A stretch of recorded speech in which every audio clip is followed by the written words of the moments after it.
What's up, everybody? Welcome to This Week in Horror Headlines. I am Clownage John Moore, joined by the Hitman Hunter Chambliss, who is doing research in so he could just provide a better show for us. He's checking out the trailers that came out that he hasn't seen yet.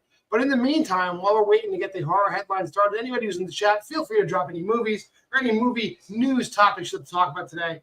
I'll be willing to talk to you all about that, however you like. We are live on TikTok, live on Facebook, live on X, live on the Welcome to Primetime YouTube right now. And any minute, once Hunter finishes watching all those trailers, he will join us.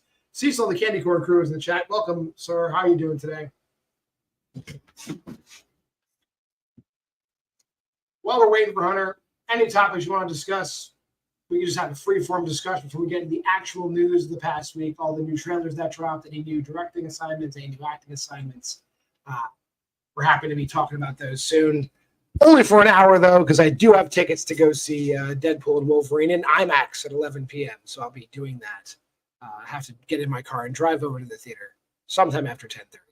But in the meantime, we appreciate everybody who's coming here. If you want to have some horror chats leading up to Hunter joining us, jump in the chat.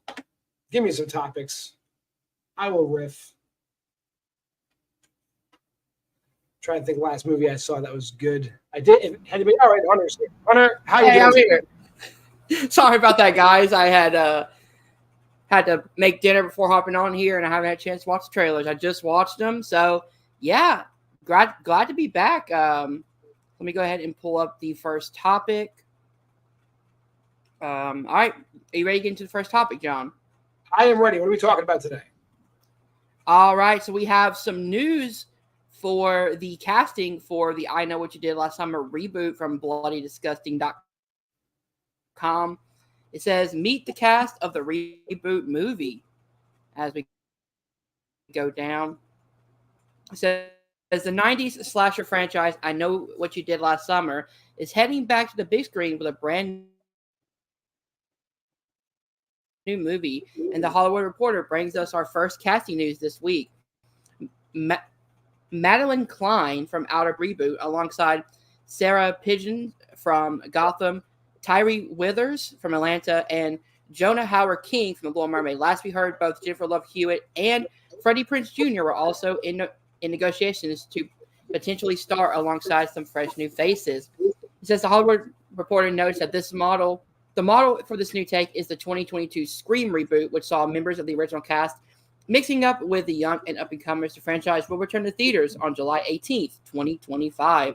So, John, thoughts on the casting for the I Know What You Did Last Summer reboot? I'll be dead honest.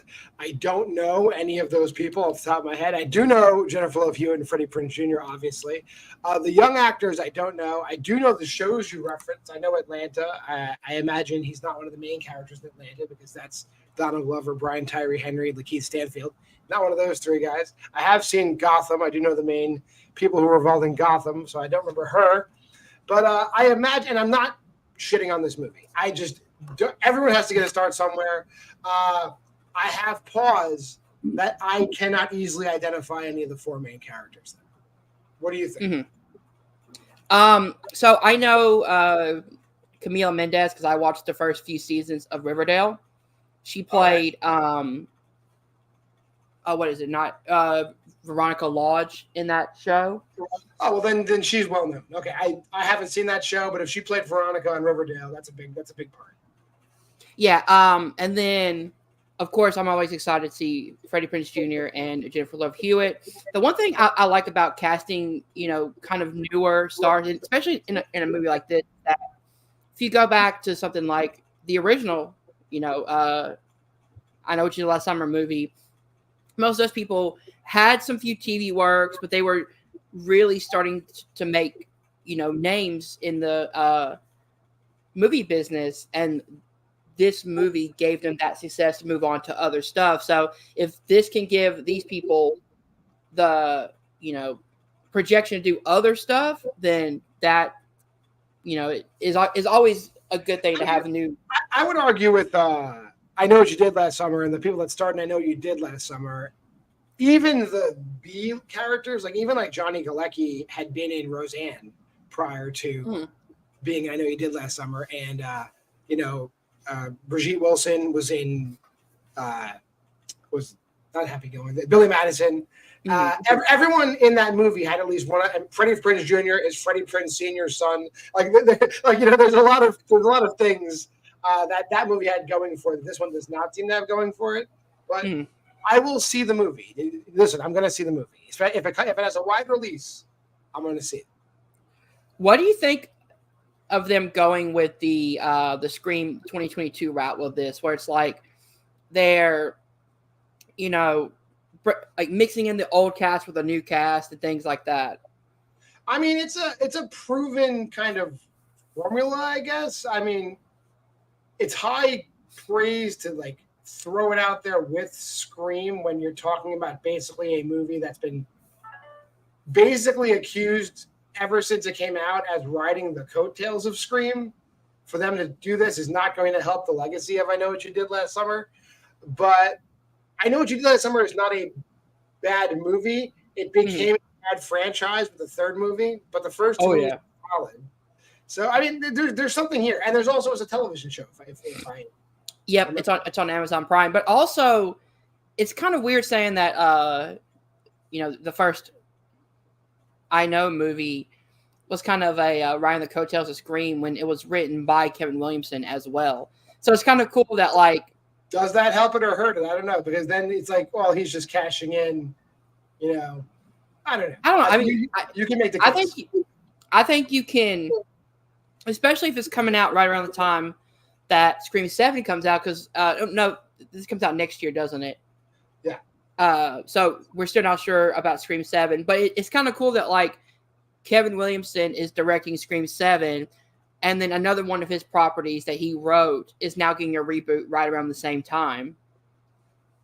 I mean, Kevin Williamson is pretty much horror royalty at this point, seeing as he wrote Scream. I mean, never, ever about to get taken away from that. Exactly. So, yeah, let me go ahead and pull up the next bit of news. Let's go ahead and pull this one up again from BloodDisgusting.com. We are talking about that clown himself, Art the Clown, with the Terrifier 3 trailer. Go ahead and bring this up.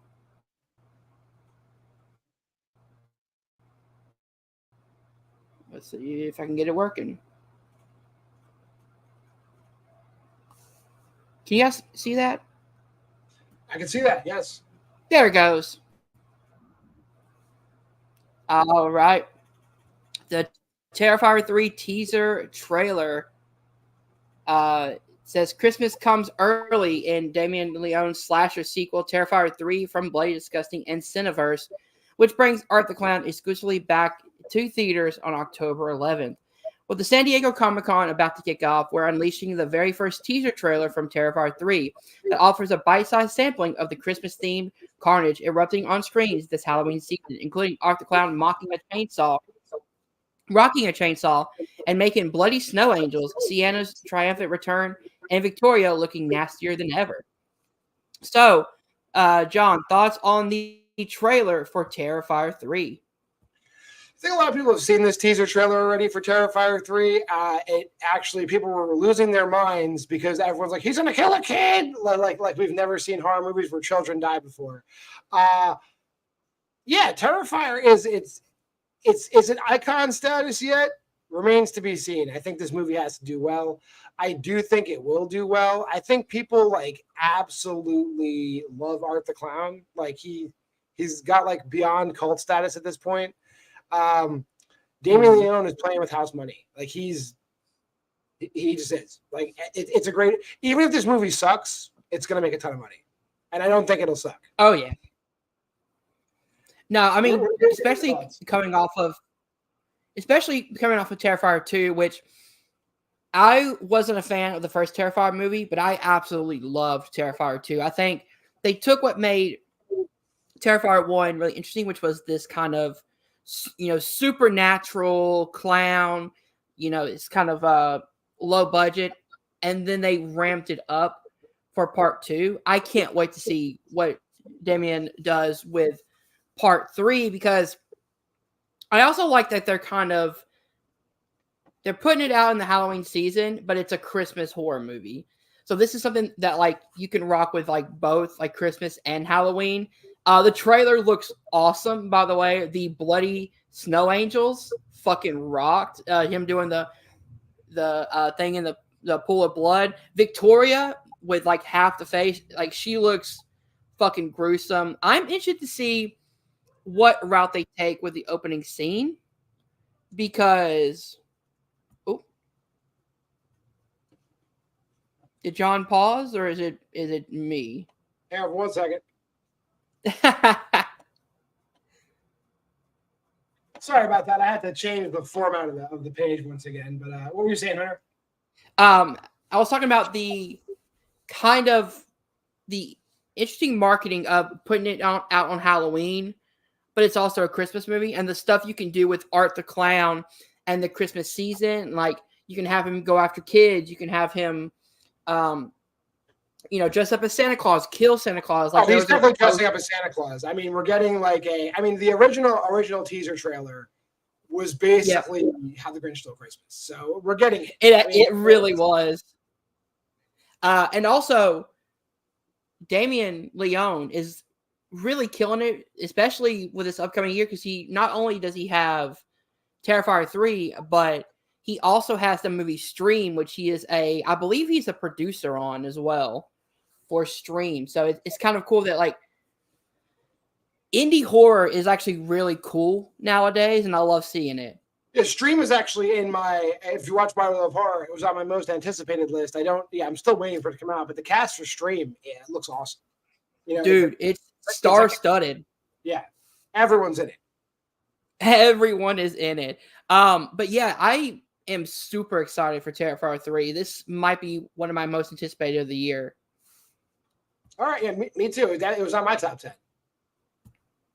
All right, let's go ahead and pull up another story. Let's see. All right, so next we're talking about the trailer for Cuckoo, which is a new Neon studio film. Yeah, this has been the trailer for the next horror movie from Longlegs to Stupid. Yeah, this is being played before every movie. I'm sorry? It's not a Quiet Place Day 1 level of saturation, but the Cuckoo trailer is out there. Everyone's seen it. Go ahead, Hunter. All right, so it says up next from writer director Tillman Singer is Neon's Cuckoo, starring Hunter Schafer from Euphoria, and a brand new official trailer has been unleashed this afternoon. Look for Cuckoo to arrive in theaters nationwide on August 9th, 2024. In Cuckoo, recently 17-year-old Gretchen left her American home to live with her father, who has just moved into a resort into the German Alps with his new family. Arriving at their future residence, they are greeted by Mr. Kong, his father's boss, who takes an interest in Gretchen's mute half-sister Alma. Something doesn't seem right in this tranquil vacation paradise. Gretchen is plagued by strange noises and bloody visions until she discovers a shocking secret that also concerns her own family. So, John, thoughts on the trailer for Cuckoo?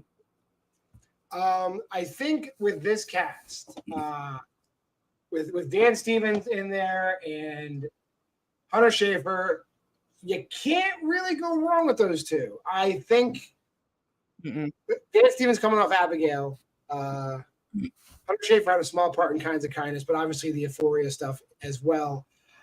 I think this movie has what it takes. Oh, Jessica Henwick's in this. She's great. I love her and everything. And the trailers look great. Like it's one of those trailers where, like, no matter how many times you watch it, you really don't have a clear sense of what's going on, but it's intriguing anyway. What did you think of the trailer? It seems like Neon is really good at that, giving us so many trailers, but the trailer's not telling us anything. Like, that was the great thing about Longlegs. When Longlegs was coming out, you had no idea what this movie was going to be about. You just knew that it was a kind of this police, Silence of the Lambs type movie. And Longlegs is still my favorite horror movie of the year. So Neon is killing it this year. Go ahead. I would agree. They're Neon is definitely giving A24 a run for its money with regards to horror content. I think if Neon puts out, if Cuckoo winds up being great and the movie after Cuckoo winds up being great, it may be a conversation, like a real debate, like who's putting out the best horror movies. A24 has been putting out some. I saw TV Glow was great. Like the front room looks really good. We'll see, man. It's a real conversation. It was amazing. Yep. This is a real conversation to have. Dude, I really love that it seems like indie horror distributors are like kicking ass nowadays. Like Neon, A24, like all these kind of small I wouldn't call A24 indie anymore, but like they are smaller compared to the bigger studios. They're still marketing themselves as an indie, and we have people in the chat. Valerie is in the chat. Valerie, we are doing great. I'm doing fine. Hunter, she wants to know how you're doing. I'm doing fantastic. Glad to be back. Yeah. If you have Valerie, if you have any opinions on Long Legs or any of the Neon movies coming out, feel free to drop that in the chat. Hunter, I'm sorry for interrupting you. Go on about Neon. No, it's fine. So I haven't watched a lot of Neon films, but the ones I have watched, I absolutely love. I still think I side more towards A24 just because I think I Saw the TV Glow and Maxine are going to be in my top 5 of the year. And that's saying a lot because horror has been killing it this year. But Long Legs is number one. You have Long Legs at number 1 right now. Yeah, I also have Long Legs at number 1. So if Cuckoo winds up being as good as then yeah. Valerie says Long Legs I thought was good, but didn't like Cage's character. But movie overall was amazing. I do think Cage's character was definitely a choice.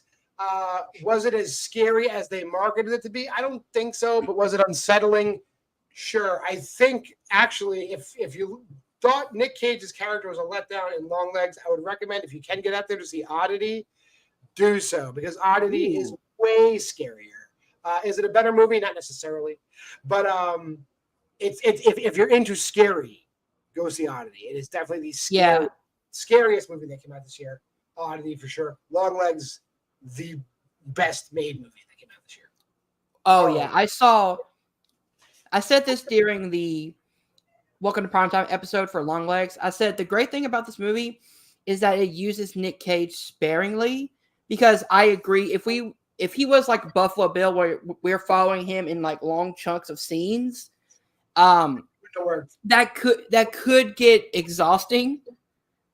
But the fact that they use him sparingly throughout the movie makes him 10 times creepier because you never know where he's going to show up. And you know that he's like already insane based on the small amounts you see him throughout the movie. Yep, definitely. All right, what's our next topic we got for today? All right, our next topic is a movie that John seems very interested in. Speak No Evil has a new trailer. Am I interested in Speak No Evil before you start? And you don't have to pull up the page because it's ruining our format. So you can just read it. But am I interested in Speak No Evil?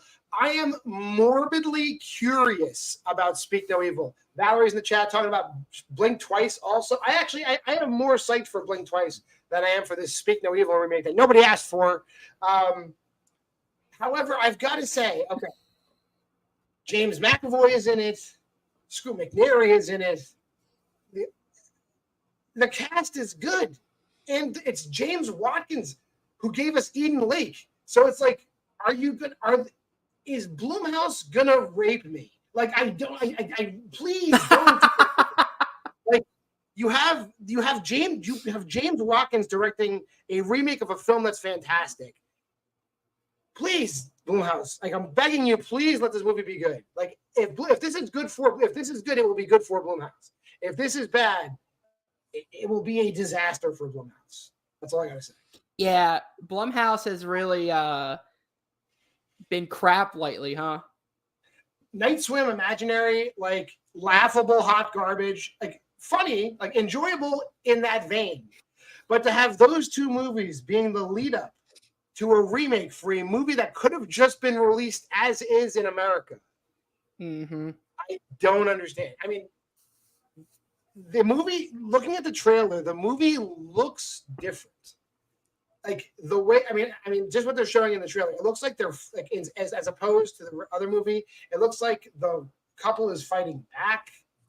They're giving away a lot of the things that were twists in the original movie in this trailer, which leads me to believe with James Watkins directing that there's something else. Like this isn't going to be a straight remake. Something else has to happen.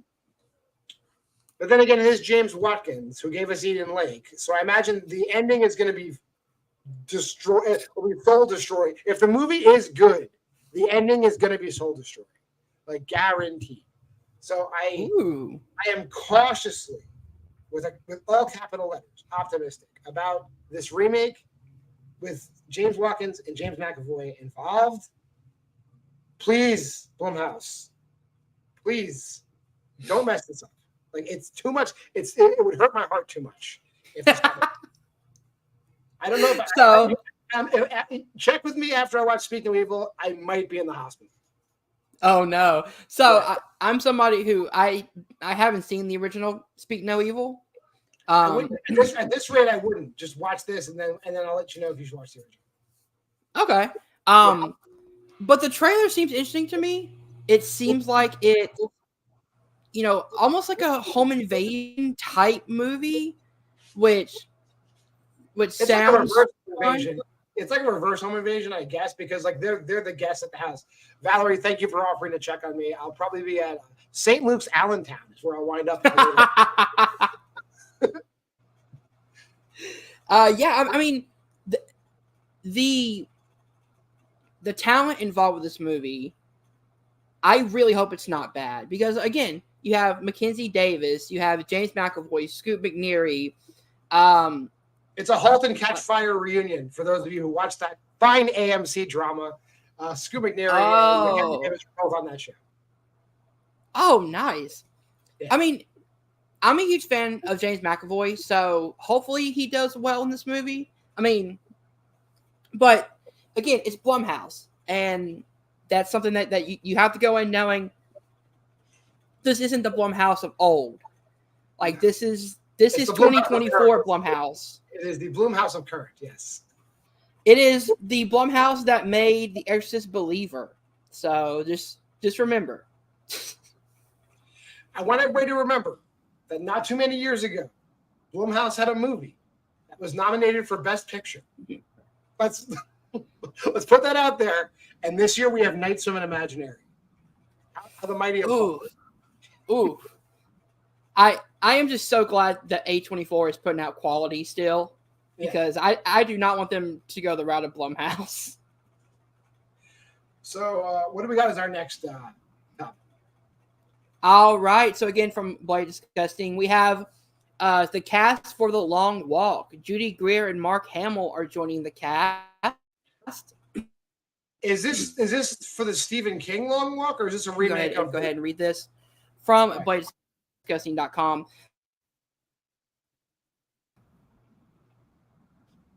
You're freezing up on us a little bit, Hunter. The cast continues to get bigger and more. Ooh, you're good. Can you hear me? Yep. All right. So it says the cast continues to get bigger and more impressive now that production is underway on Lionsgate: The Long Walk, an adaptation of Stephen King's 1979 novel. Deadline reports that Judy Greer and Mark Hamill are the latest additions. Francis Lawrence is directing this from a script from J.T. Moeller. Stephen King penned The Long Walk under the pseudonym Richard Bachman, first published in 1979. This novel is set in a future dystopian America ruled by an authoritarian. So, thoughts on the casting of Judy Greer and Mark Hamill for The Long Walk? It's weird because there's no female characters in The Long Walk unless she's going to play somebody's mother in a flashback. If Mark Hamill is the general, that's awesome. And Francis Lawrence just had a Hunger Games movie, and they're giving him The Long Walk, which means that this has the bones to be good. The Long Walk, probably my favorite of the Bachman books. Try to think.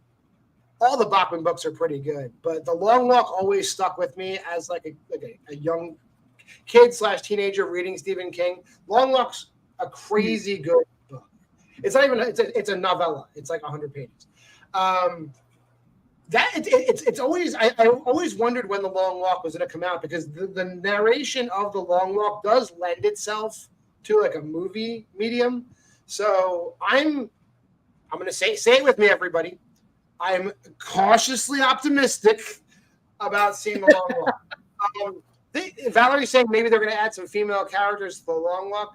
It would require a little bit of changing of the plot, maybe, but I do think Judy Greer is probably, not that I'm saying Judy Greer is an old woman, she's not, but she's too old to be one of the walkers, I would say, because the walkers in the Long Walk were all like teenagers or just out of adolescence.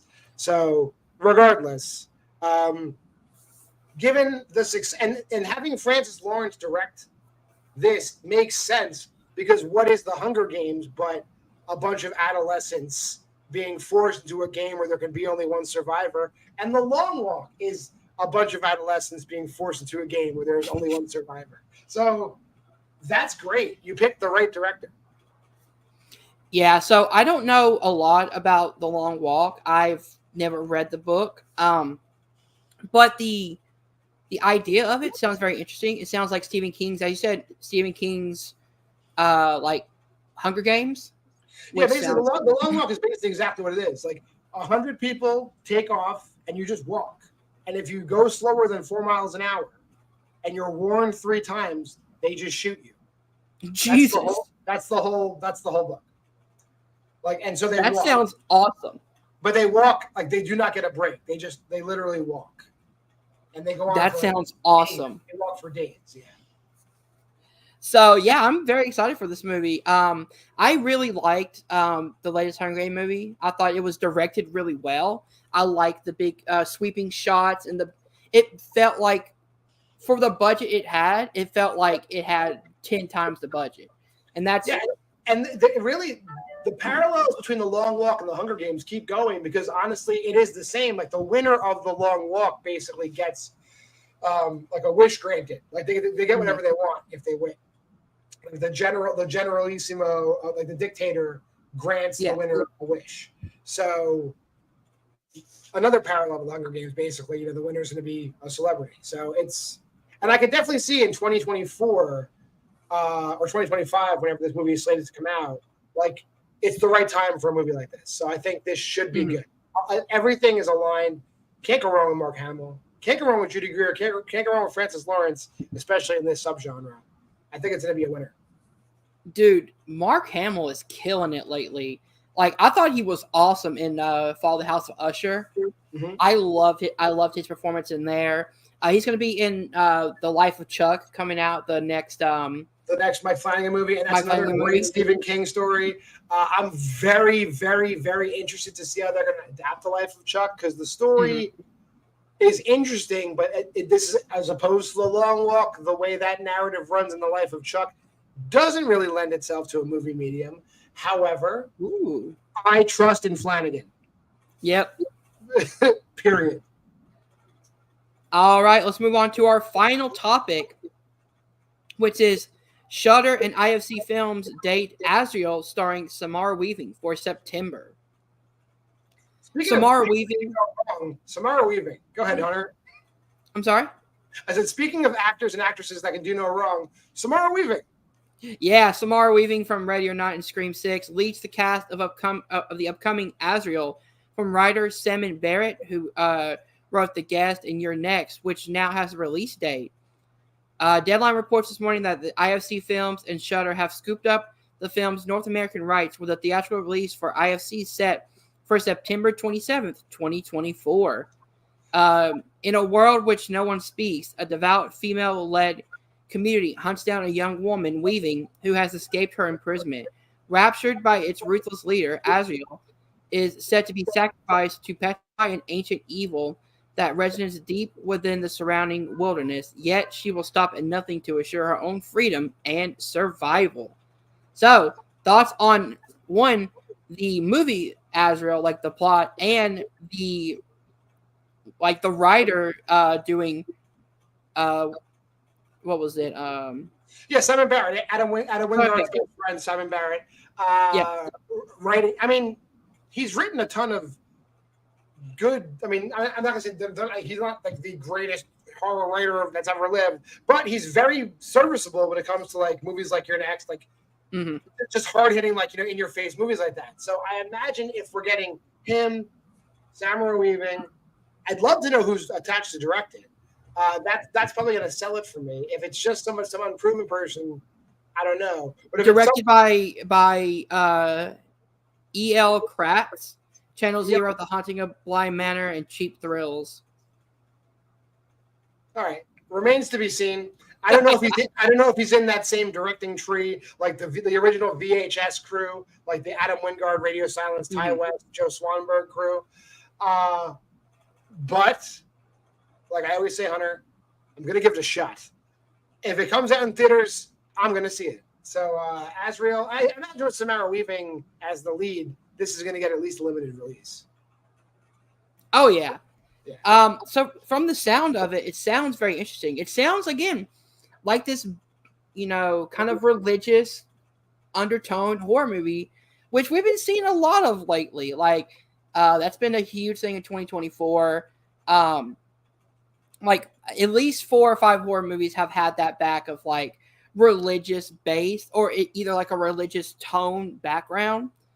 And it's go ahead. I would say a movie where Samara Weaving is being hunted. I've never seen that before. Yeah, I've never seen that at all. Now, I mean, what's cool though is it's being written by the guy who wrote You're Next, and then Ty West, or no, not Ty West. I'm sorry. Radio Silence took that idea from You're Next and made Ready or Not. So it's like a big giant circle. Right. But this sounds interesting. Like I am definitely excited for this movie. Just from the concept alone, who's writing it. I'm a huge fan of Samara Weaving, so she can't do no wrong. Yeah, I'm very excited to see what this movie's about. Valor saying, doesn't she hunt others in The Ring? Samara Weaving, I would say, definitely hunts others in the Babysitter movies. Yep.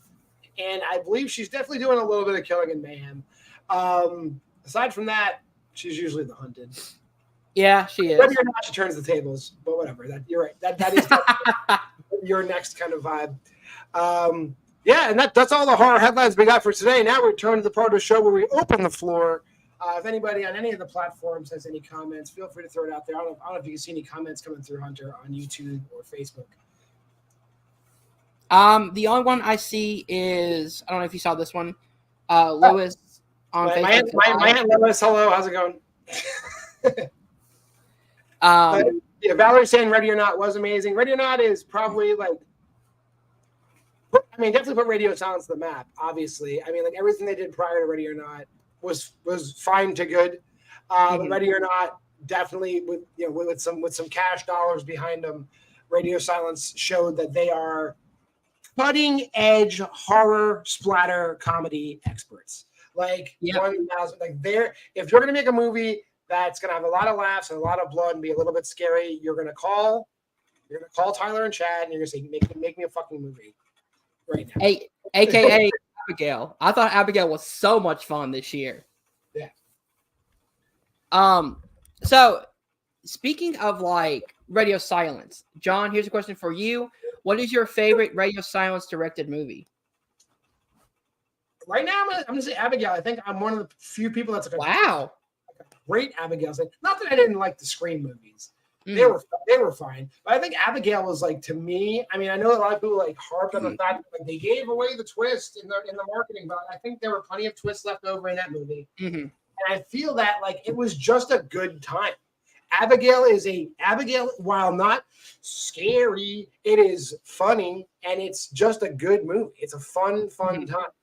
And like Melissa Barrera, Dan Stevens, Giancarlo Esposito, Kevin Durant, Catherine Newton. Like you have like a ton of really great characters in that movie too. Like no real weak points in that movie. Yeah. I feel like I know what your favorite is, but go ahead. See, it's hard because like my gut reaction is say Scream 6, just because it was a new setting for the Scream franchise. You had, the core 4 really being developed. You've got like really good gore and really good like chase sequences that are memorable. I think the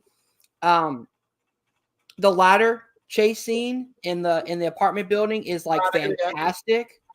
Valerie's asking if we have seen Slay yet. I have not. I know about Slay. That's the drag queen horror movie, I believe she's referring to. Have not seen it. Have not seen it, but it is on my list to watch. Are you recommending Slay, Valerie? When does that come out? Has it been out already? I think it's been out. It's on like streaming, I believe. Oh, okay. I'll have to look into that one. But I mean, like Scream 6 is there, and then like Ready or Not is there as well. So Valerie's saying that Slay is on Tubi, so I am doing a lot of movie watching for upcoming events online. Hi, but Gary. I will fit Slay in. Carrie said Ready or Not is 100% one of the most fun theater experiences. I don't think that was before I came back to movies that I was in theaters, but I had seen it. Now I'm just seeing everything in theaters, so I know all about it. I imagine it would be. I mean, Abigail was awesome in the theater. Like I had a blast watching it. It was so much fun in the theaters. And I think Valerie, if you like Slay, there's another. I mean, if you like that type of movie, like where it's those type of characters like drag queens or like with the LGBTQ community, there's another great horror comedy that came out last year called Summoning Sylvia. It's about a haunting at a gay bachelor party, which I highly recommend. Summoning Sylvia. Question, John.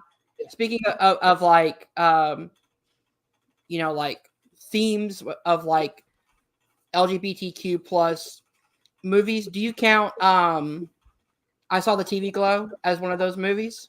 I Saw the TV Glow is unique in the fact that you could watch I Saw the TV Glow and not even realize it is, or you can watch it completely through that lens and it becomes a totally different movie. So to answer your question, yes, it is. But if you miss the point, still a great movie.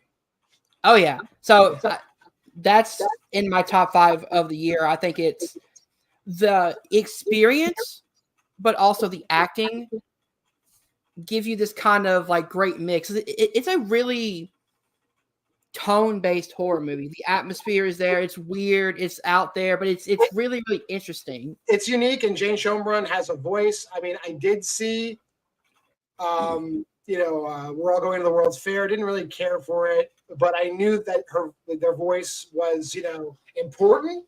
So I'm glad got a major studio behind them in A24 to give their vision of I Saw the TV Glow. So I'm happy for Jane Schoenbrunn. We got a question here. I may be late, but what did we think of Longlegs? I think Hunter and I agree. Best horror movie of the year. Is it the best movie of the year? Debatable for me, at least. I love Thelma, but Longlegs is definitely in the conversation for my favorite movie of the year. Yeah, so it is. Longlegs is right now my favorite horror movie of the year. My favorite movie of the year, I think, is Civil War. Okay. I really love the atmosphere of that movie, and I love the themes and like how it doesn't really pick a side, and you just kind of the theater experience of that movie is incredible. But Longlegs, man, it gave me this really eerie, like theatrical experience that I love. Like I saw it in a packed theater. People were like screaming and jumping at the shocking moments. The opening scene of Longlegs is fantastic. I had such a fun chat. Valerie saying her favorite movie of the year so far is Furiosa. I did love Furiosa as well. I still have to watch that one. Epic movie. And Notes at Movie Reviews is saying genuinely wanted to love Longlegs but didn't like it much. They do agree Civil War was great. Their favorite this year, The First Omen, which I'll say, First Omen, and I think you'll agree. I think we were going to talk about The First Omen a few weeks ago, but like no one asked for The First Omen, but it was awesome. But it was nobody it was asked great. But it killed. Like I was like, why? I've never seen the trailer for it. I was like, what? We really another Omen movie? And then The First Omen just came and knocked it out of the park. So is it my favorite of the year? No, but First Omen I think is in my top 5 horror movie. So my favorite like religion-based horror movie this year is Immaculate. I just think that movie, it has the spirit of The First Omen, but the ending is completely wild. I love it. But I also really love Sydney Sweeney in this role as well. I think she does a fantastic job. But I mean, both movies are actually like fantastic. Like I'd probably I put really the like first both of one. them. I like Immaculate and the First Omen. I'm in the First Omen camp. Not that Immaculate was bad at all. Mm. I like the fact that like the First Omen kind of is giving us like this Omen verse kind of thing. Like where we may get movies that reframe the Omen franchise. I have a feeling they're going to give us more Omen movies, and I'm here for it because I like just the tone of the First Omen. Yeah. And notice that movie review saying yes. The end of Immaculate ate. Yes, it did ate. It was a full meal at the end of Immaculate. It was. I think the strongest part of Immaculate is like the finale of the third act, where like Sydney Sweeney just goes ham on everybody. That's the best part of that movie. I don't know. I found out this year in particular, I really love religion-based horror movies, and I don't know why. Like, I'm not really a religious person, but I like the idea of taking something that people find like safety in and turning that on its head. Well, let me say, do not watch The Exorcism because you will not like it. But yeah, I mean, I'd say the Russell Crowe one. Yeah, we not the Exorcism with Russell Crowe, which I guess is a religious horror movie because it's a meta religious horror movie. I think for every great religious horror movie we're getting this year, we're getting like a not great religious horror movie right behind it. Yeah, I mean, Immaculate and the First Omen came out like back to back. They were both great, but then The Exorcism was just like unnecessary. Any more questions? Yeah, throw some more movies in the chat. We're happy to talk about any movies you want to talk about, any horror news items you want to talk about, because we will be winding it up probably soon within the next 15, 20 minutes or so. Yeah, I know that the ending of Longlegs, some people will not like. I'm trying not to spoil it because it's still in theaters, but I won't spoil it either. I think my one nitpick with the movie, without spoiling the movie, is when the like algorithm of what's happening is revealed. It's weird that like major characters can't figure things out ever. That's yeah. My only nitpick. Everything else about the movie is perfect. Yeah. I think some people will really love this movie, and I think some people will not like it because of the twist it takes in the movie. And I'm going to say, I was not a believer in Oz Perkins leading up to Longlegs. I did not like the Black Coat's daughter. I thought Gretel and Hansel was slightly better than mediocre. So Longlegs, like I went in with no expectations and it blew me away. Valerie's asking, are we excited for Heretic? Saw the trailer for Heretic. I'm happy to see Hugh Grant in a role like this. It's great to see. So I am excited. It's A24 and Hugh Grant, and he's not. I'm not in favor of torturing Mormons, but I know a lot of people are going to love the fact that he's torturing Mormons in this movie. Yeah, I don't know what that is. I'm going to have to look up the trailer for that. Yeah, it is basically, two Latter-day Saints females come to his house to proselytize, and he invites them in, and then they're locked in like a maze in his house. That's what the trailer is. Yeah. So looks pretty cool. Like it's A24, so it's going to be elevated to some degree. So I would say, to answer your question, Valerie, having seen the trailer, I am excited for it. Given the people involved, I am excited for it. All the stuff A24 is releasing, that the Front Room, they all look great. Yeah. All right, John. Yes, feels like that. Here's a question for you: rank all three of the X trilogy movies. Since you've seen all three of them. The three X trilogy movies. Okay. Pearl #1, then X, then Maxine. Oh, really? Yeah. Not that any of them are bad. Not that any of them are bad. I love Maxine. But Pearl is Pearl. Like the monologue from Pearl as its own movie above all three of those movies. But yeah, Pearl X Maxine. I'm not saying I'm right. I'm just saying that's how I feel. So for me, I'd go X, Maxine, Pearl. Pearl's your number 3.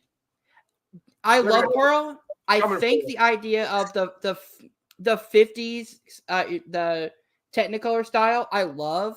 Just not my style of horror. I really love the 70s and the 80s like style of horror, so that really resonates with me more. Fair enough. I mean, that's fair enough. I'm very, very excited now that we've, I guess, concluded the X trilogy. Where Ty West goes from here, I imagine he'll take a little break.